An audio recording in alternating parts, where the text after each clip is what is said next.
예, 안녕하십니까. 민주당 국방위원회 김광진입니다. 사이버 사령부와 관련해서 많은 분들이 알고 계신 내용도 있고 혹은 약간 오해하고 계신 부분도 있고 해서 좀 정리 차원에서 말씀드리려고 왔고요.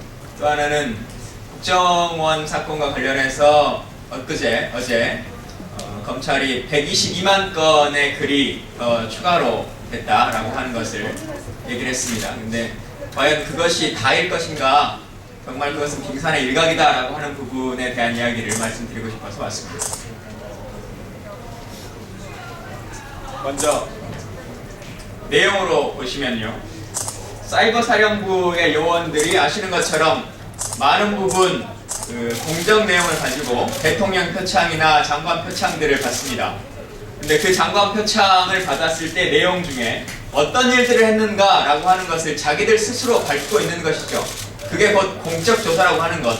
이러이러한 일을 했기 때문에 우린 상을 받아야 한다라고 하는 것으로 기록을 하는데, 사이버 사령부의 이분은 국방부 장관 표창을 받으면서 공적 조사 이렇게 되어 있습니다. 인터넷 공간에서 정부 및 대통령 비방글 확산을 저지한 공로로 장관 표창을 받습니다. 과연 사이버 사령부 요원들이 해야 될 역할이 대통령 비방하는 글을 저지하는 것이냐 라고 하는 것에 대해서 국민들이, 그리고 기자 여러분들께서 판단해 주시면 좋겠고요. 이어서 보면 과연 보고가 됐느냐, 우리가 흔히 말하는 엊그제도 나왔습니다. 블랙북에 대한 이야기들이 있었고 또 한데요. 그리고 장관은 보고를 받지 않았다라고 하는 이야기들을 끊임없이 하고 있습니다. 근데 이 사이버 사령부의 요원 운영과장도 표창을 받습니다. 운영과장의 공적 조서에는 이렇게 되어 있습니다. 일일 동향을 종합하고 장관 등 상부 보고를 전담했다. 그리고 국정원, 경찰청, 정보사 등 유관기관과의 정보 공유 활성화의 공로로 이분도 상을 받습니다. 표창을 받지요. 마지막으로 지금 앞서 말씀드린 것처럼 122만 건의 공소가 추가된 것, 이걸 가지고 국민 여러분들께 생각하시기에 그것도 사실은 상당히 많은 숫자임은 사실입니다.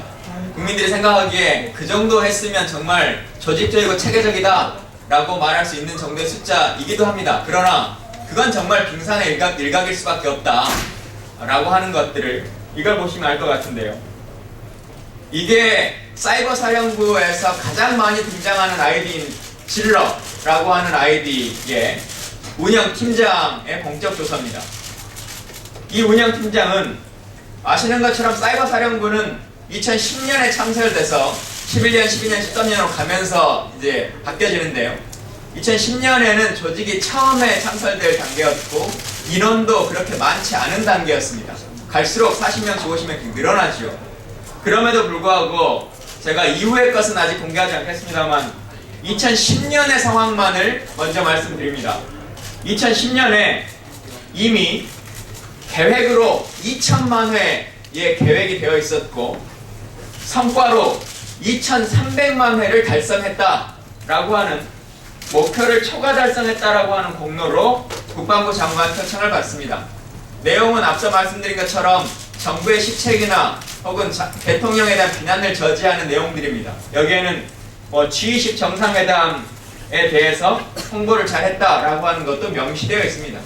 이건 저희들이 임의로 만들어진 내용이나 혹은 단순한 자료 중에 한 부분이 아니라 자기들 스스로 국방부 안에서 장관과 대통령 표창을 받기 위해서 자신들의 공적을 스스로 밝힌 내용이고, 이미 선거가 임박하지 않은 그 시기에도 2천만 회, 대한민국 국민이 5천만 명인데 이 한 팀 정도에서 할 수 있는 것이 2천만 명, 2천만 회 정도가 가능하고, 또한 이후에 2010년, 11년, 12년이 되면서 인원이 아시는 것처럼 2배, 3배 가까이 증원됩니다.